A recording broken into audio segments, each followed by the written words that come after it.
Cześć, z tej strony Marek. Witam Cię jak co tydzień na moim kanale o aranżacji wnętrz. Nie wiem, kiedy Ty to oglądasz, ale dzisiaj faktycznie mamy drugi dzień Świąt Bożego Narodzenia i z tej okazji składam Ci najserdeczniejsze życzenia wszelkiej pomyślności i spokoju ducha. Dzisiaj porozmawiamy o stylu Japandi, tak ostatnio lubianym, popularnym, często projektowanym. Powiem, jak warto zaprojektować, aby był klimat tego stylu, do kogo on pasuje, a do kogo niekoniecznie. Zanim to zrobię, naciśnij jednak przycisk subskrypcja plus dzwoneczek, aby nic Cię już nie ominęło. Napisz w komentarzu, jak Ty się czujesz w takim stylu, a może jednak wolisz inny. Ok, zaczynamy. Aby zrozumieć ten styl, należy spojrzeć osobno na Japonię i Skandynawię. Oba te regiony, chociaż tak odległe, dużo łączy i dużo zaczerpnęliśmy ogólnie w świecie designu z tych regionów. No, zresztą o tym wiemy. Tak, w dużym skrócie, ja dzielę to w ten sposób. Z Japonii zaczerpnęliśmy ten zen, taki spokój, możliwość w danym pomieszczeniu kontemplacji, wyciszenia się, takiej harmonii, a ze stylu Skandii zaczerpnęliśmy funkcjonalność, naturę i taką przytulność.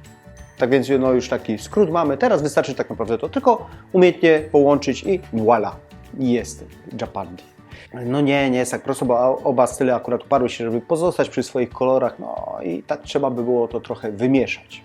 W stylu Skandii mamy zdecydowanie jaśniejsze kolory, przede wszystkim biel, pastele i kolory naturalne. Niemniej do stylu Japandi zostały przemycone inne kolory i przede wszystkim kontrasty. Najważniejsza zasada, i tym bym się bardziej kierował, to umiar. Oczywiście możesz dodać ciemniejsze kolory, szarości, jasne, ciemne brązy, czyli kolory ziemi, ale śmiało możesz też również dodać kolor czarny, najlepiej w dodatkach. Zresztą zobaczcie tutaj na kilku inspiracjach.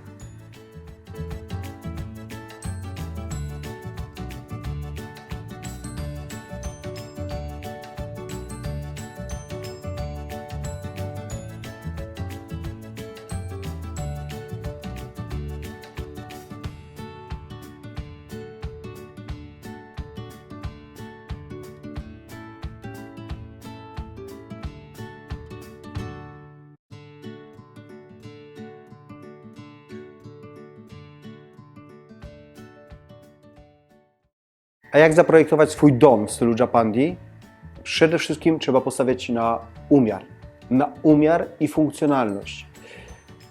Pamiętajcie, że oba te style mają bardzo dużo wspólnego z minimalizmem. Dlatego jak najmniej pierdół, jak najmniej bibeletów. Okej, nie powiem tego, posprzątaj, usuń to, co zbędne. Nie mówiłem tego, ale pamiętaj o tym. Tak więc, jeżeli postawisz właśnie na ten umiar, to na pewno w dobrym kierunku pójdziesz. Na pewno nie wolno przesadzić z ilością rzeczy, bibelotów i kolorów. Dalej, kieruj się główną myślą. Spokój, zen i funkcjonalność. Jeżeli te cechy będą Ci przyświecać, będziesz je mieć z tyłu głowy, to już jest połowa sukcesu. Aby podkreślić styl Japandi, należy pamiętać o jeszcze dwóch rzeczach. O naturze i, co fajne, niedoskonałości. Powinno się postawić na takie materiały jak drewno, len, bawełna, kamień, a nawet glina. Jeżeli kojarzysz taki styl wabi-sabi, to wie, że główną jego zaletą to jest taka niedoskonałość. I w Japandi jest to takie przemycone. Niby wszystko idealne, niby proste, poukładane, ale nie musi być doskonałe. Do bloków z wielkiej płyty idealnie pasuje.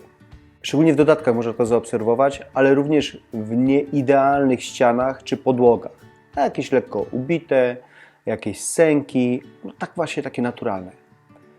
Nie będą mnie lubić sprzedawcy, ale stawiaj na jakość materiałów, a nie na ilość. Wszystko, co jest zrobione ręcznie, ma duszę, pięknie wkomponuje się w ten styl. Ważne w tym stylu są naturalne materiały, jak wspomniałem zresztą. Ale co ważniejsze, nie używamy tu absolutnie żadnych imitacji tworzyw sztucznych. Tylko naturalne materiały. Z nich mogą być meble, podłogi, ściany czy dekoracje. Zanim powiem, dla kogo jest ten styl, a dla kogo niekoniecznie, zobaczcie kilka tych inspiracji.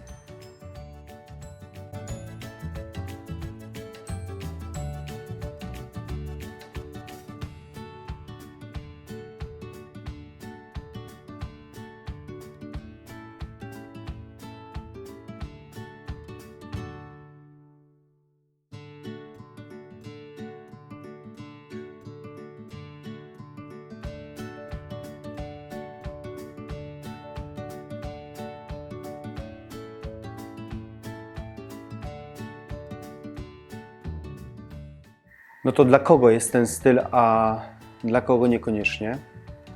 Jeżeli lubisz kolor czerwony, żółty, fioletowy, bordowy, krzykliwe wzory, wszystkie kolory tęczy, to niekoniecznie dla Ciebie. Jeżeli lubisz mnóstwo bibelotów, pierdół, na półeczkach poukładane różne rzeczy, z każdych wakacji przywozisz bardzo dużo pamiątek, 5. sziszę, 2 kg muszelek, no to chyba nie jest to dla Ciebie, bo albo będziesz się źle czuł w takich wnętrzach, albo po prostu szybko zatracisz ducha tego stylu Japandi.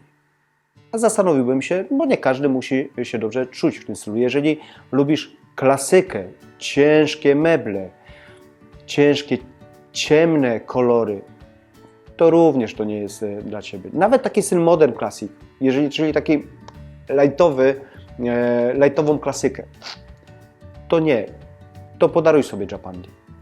Niemniej, jeżeli lubisz wnętrze czyste, dobra, każde powinno być czyste, ale tutaj takie czyste, poukładane, sprzyjające kontemplacji, takie, że wchodzisz i relaksujesz się, bo po prostu jest bardzo mało rzeczy. Jest taki właśnie minimalizm zachowany. A te rzeczy, które są proste. Nie ma nadmiaru kolorów, wzorów, takich krzykliwych bodźców. To i dobrze się w tych wnętrzach czujesz, lubisz to którzy że i tutaj będziesz się dobrze czuł w takim stylu Japandi. Po prostu funkcjonalność i zen. Idealne połączenie dla tych, którzy lubią minimalizm i praktyczność. Skandynawski design i japoński minimalizm. Z jednej strony niby ciężko łączyć je style, ale one oba mają wiele wspólnego ze sobą. Połączyły to, co najlepsze w tych dwóch światach i naprawdę te wnętrza bardzo ładnie, funkcjonalnie, prosto, ale i przytulnie wyglądają. Jest to zasługa dzięki tym materiałom, czy to meble proste, drewniane, czy to podłogi, czy ściany z naturalnych materiałów, czy te niedoskonałości. To wszystko sprawia, że jest taki fajny, przyjemny, przytulny klimat. No i jak? Dobrze byś się czuł w takich wnętrzach, w takim stylu Japandi, funkcjonalnym, przyjemnym, ale prostym? Napisz w komentarzu, czy tak, czy może jakiś jednak inny styl wolisz. Ja bardzo lubię klasykę. Myślę, że i w jednym, i w drugim bardzo bym się dobrze czuł. Nie myślę, wiem o tym. Ale napisz, co Ty lubisz. Może chcesz, żebym omówił jakiś inny styl? Śmiało pisz w komentarzu. Naciśnij proszę przycisk subskrypcja plus dzwoneczek. Jeżeli tego jeszcze nie zrobiłeś, daj tą łapkę w górę. A na ten moment bardzo Ci dziękuję. Do zobaczenia i cześć!